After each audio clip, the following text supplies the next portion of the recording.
isikhathi sokuthi ufundiswe la. If you are a child of God Umntwana and you kaNkulunkulu don't have a Bible, ungenalo iBhayibheli. you have the biggest problem in the kingdom of God. Unenkinga enkulu embusweni kaNkulunkulu.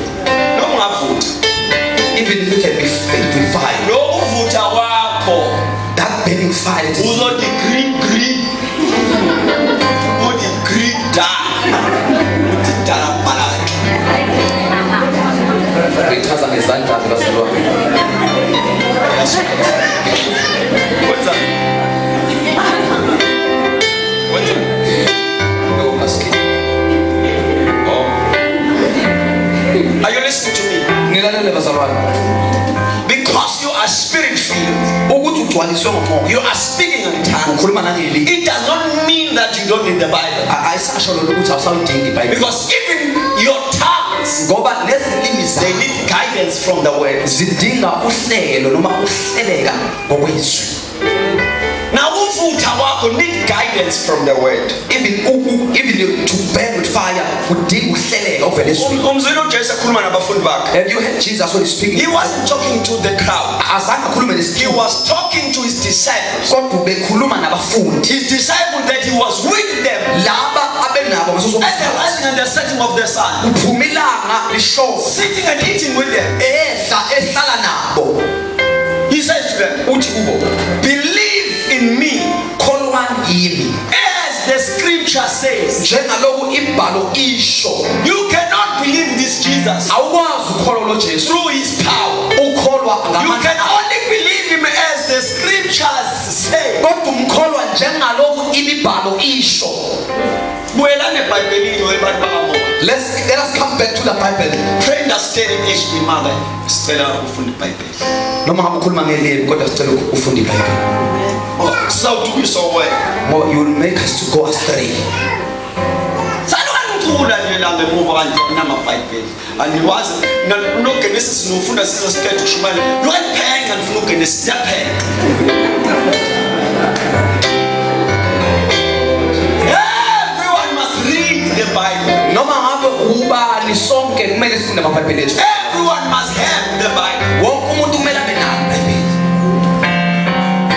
There was a woman in Cape Town. Bekunomunye wesifazana eKapa. I've been told by preachers of the FM church. Ngitshela abanye bebefundisi bebandla laseFaith Mission. I believe those preachers, they don't lie. Ngiyabakholwa abazalwane abamanga. He says, Uthi bathi in Kailisha, lapha eKhayisha there was a gangster. there were gangsters. Laba badlinsango nama-drugs neunga. Laba kwaza bangageji. Inxeba nje lilodwa. Hlangana nabakini. Kuloko bekuxoba bekhuluma. Wanxeba. Iqonda futhi.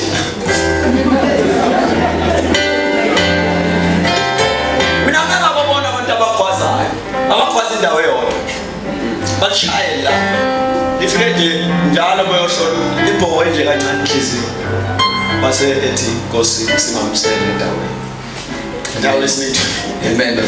Now this woman, Lo wesifazana a young lady, osemncane was told that she was a born again Christian, tongue talker, spirit filled, ubezelwe kabusha ekhuluma ngelimi egcwalisiwe from the FM church. ebesonto ebandleni laseFaith Mission. Now what happened?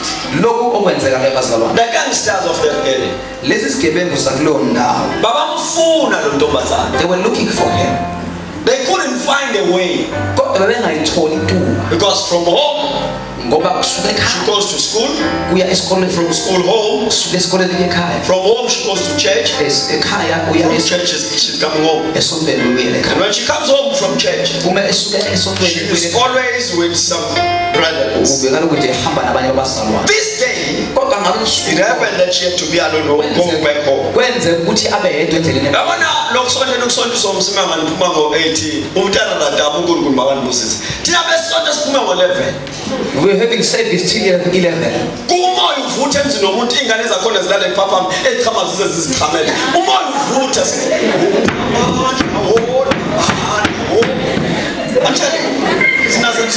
Ngiyabona nje bazalwane nikhonza ama-hour ambalwa.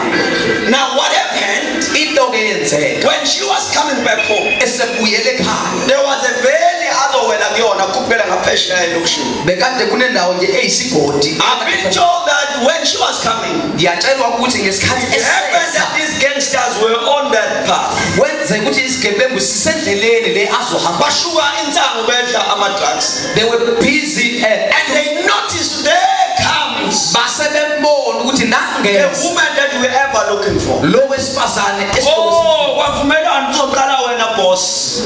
they agreed to each other. That's okay. The boss of the other group will start. The boss second is will follow. Then abanye ke bazolandela. Kanjalo kanjalo. They agreed to rape her. Bavumelana ukumdlwengula. Then they waited for her. Base bemlinde. Bakhipha imese. They took their knives Phatha ngezandla. and they hold it to their hands. Washona phansi emhosheni. They went down the veil. Uthe mayikhuphukela bona ngaphesheya komhosha. Uma nje besa bazalwane. Oyabazi ukuthi simesibezo kusungenza ngathi. You know the gangsters when they come in with the funny walk Wazoba sesend. and the one that are in the center. Now French Chicana, she is saying Usethi ke uChikana umfundisi. that woman, she was carrying her Bible like this. Lo wesifazane bephethe It's the iBhayibheli. custom that came from the FM church. Ukuthi iBhayibheli olufihli ubeka kanje. Usiko ke lapha eFaith Mission ukuthi iBhayibheli kumele uliphabe. And when she was coming, Ngesikhathi sebenzile isekhu sesend. they were just made a selfie. Then She is in the the center. boss spoke. Yaqala ekhuluma iboss yakhe. She said, the boss said, Yathi iboss yakhe we are going to rape. sizokuhlwengula. I'm the first. Oqala This is the second. And then, oqala lo wesibili lo wasifaka kokugcina. and then the woman said, Wasethi lo wesifazane no problem. angiyiboni inkinga ke kule nto. Just give me a minute. Nginikeze nomzuzu Then I pray. Then you can do it. bese ngithandaza bese ngiyakwenza ngale kwena ufuna ukwenza. Now French Chicana says, Usethi ke uChikana the woman put the Bible. lo wesifazane wasibeka iBhayibheli phansi. Then she stand on the Bible. Wase ema phezukwa Then she look up. wasebheka phezulu. 3 words. Amazwi nje amathathu. Father, Baba I am literally ngenhloso standing ngimi on your word. ezwi lakho. Amen. When she said amen, Ngesikhathi ethi makube njalo. uthiwa abotsosi. The second Ngoba utsotsi unesibindi mayibheke ngala. Ngokumbona masaphendukile. Mayethi amen. ngesikhathi ethi makube njalo. Uthiwa wakhala imhosha. Wakhala izingcingo zabantu kwaqhuma ogadasi otsotsi babaleka. Because they said when she said amen, Ngesikhathi ethi makube njalo. uamen kwaba ukusarandwa zingelosi. Uamen wakhe Phethe izinkemba zibheke esenta izingelosi zamzungenza. ingelosi ikezenza ugange Phethe inkemba zibheke ngakulabotsosi. holding it. Akekho athi ukuthi permit. Akekho ke Wathi bethobopa wathi ngobopha ekhaya. Umntu wabale kwathi. Are you listening to me, Bazalwane? ngilalele bazalwane. She said to herself, Wathi kuye the Bible that I read every day iBhayibheli leli ngilifunda nsuku zonke. that says the Lord is my shepherd. Elithi uNkulunkulu wami ungumalusi wami. I'm standing on those writings. Ngime kuleyo mbhalo. The Bible that I read every day Le Bible ngilifunda nsuku zonke. that I am the righteous one of the Lord. Ukuthi mina ngingolungileyo. And no evil shall fall on me. And akukho bubi. I am standing on those letters. Ngime kuleyo mbhalo. She said the Bible Wathi lelo Bible that I'm reading engilifunda that says even though I walk through the fire, elithi noma ngidabule the emlilweni fire shall cause no harm to me. umlilo ngeke I am washisa. literally standing on those Ngime letters. kulo. She said to herself, Wathi kuye the Bible that I read leli Bible that says the engilifundayo Lord is my refuge. elithi inkosi The Lord is my shelter. She uyisiphephetho said, sami. Wathi standing, ngimi kulo. what shall you stand on Uzoma phezukwa if you have never seen it? uma ungakaze wabona. Because the devil will come Ngoba usathane uzofika. wanting to know in whose authority are you standing on. Efuna ukwazi ukuthi eliphi igunya obe phezukwa. Poverty will tempt you. Ukungabi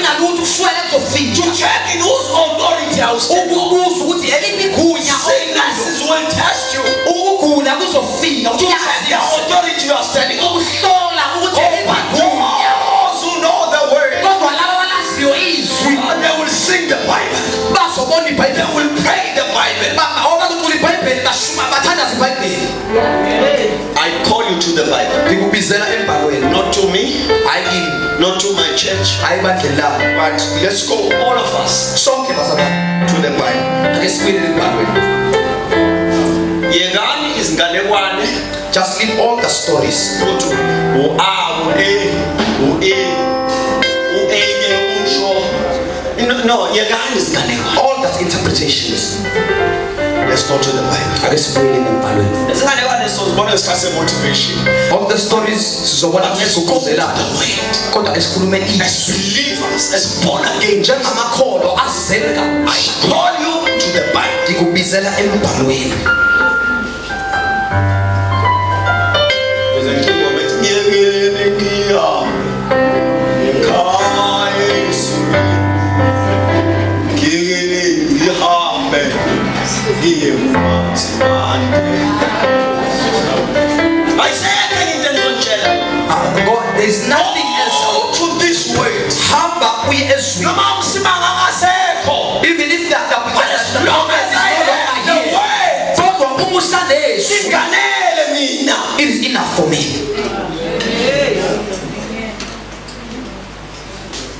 You heard the testimony that Uzwe ubufakazi lo usithambo this word kept on coming. leli zwi belokhu lifika bazalwane. Even when she is without strength, Nalapho bengasekho khona amandla, this word kept on coming. kodwa izwi belokhu. Baba singekho nawe bongekho. You were not there. Sinokuba Even ngathi bokhona. Nawe bongekho, nawe bengekho. Sonke singekho. we were not there, brethren. Ubebhekene noNkulunkulu noSathane. He was with God and Satan. But the word sustained. Kodwa izwi lamgcina. If nobody told me the road would be easy, I don't need to leave me. Friend in any side. I don't feel no.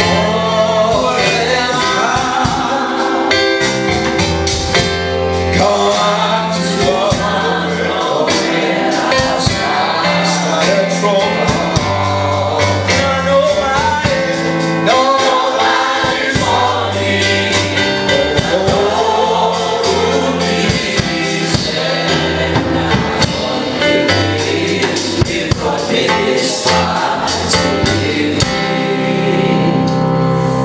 Father, in the name of Jesus Christ, we thank you for your word. Your word is able. We thank you, Jesus. Hallelujah. We thank you. You have given us your word. Thank you, Lord. And not let us I pray that you continue, Spirit of God, in our hearts. Yes. Help us to fall in love with our Bibles. In Jesus' name, amen. Amen. All right. Oh, so you're good. It's giving time.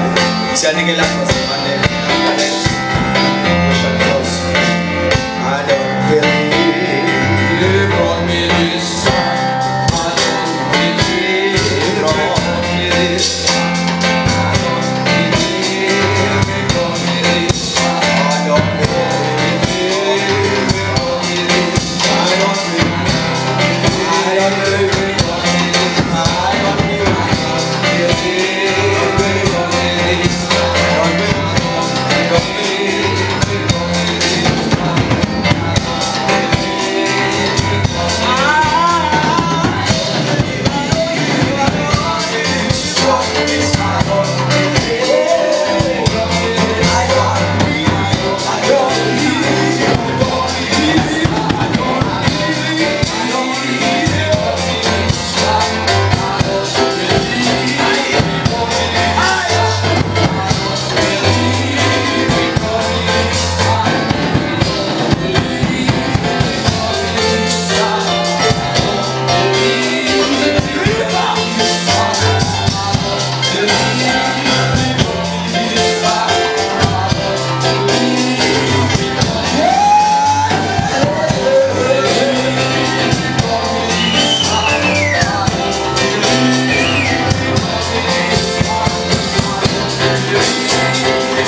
asibeke inyawo laba bazothandazela baza ngaphambili noma ngabhekene nani noma ngabe bhekene nani silayo thumela indawo nesikude kakhulu yakho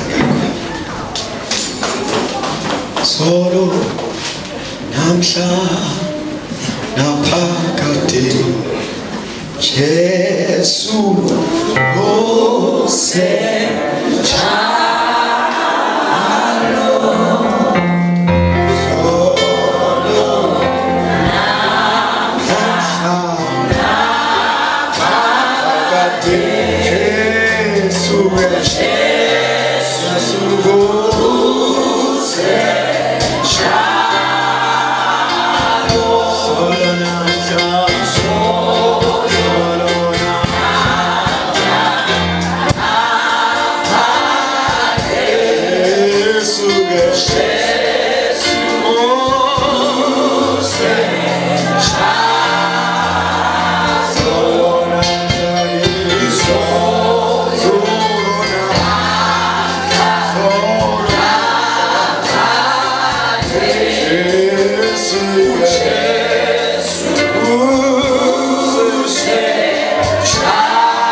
Father, we thank you that so sends and we give you praise.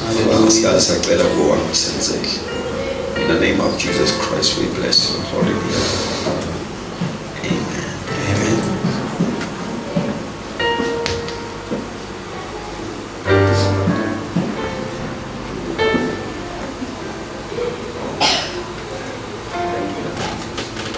Amen.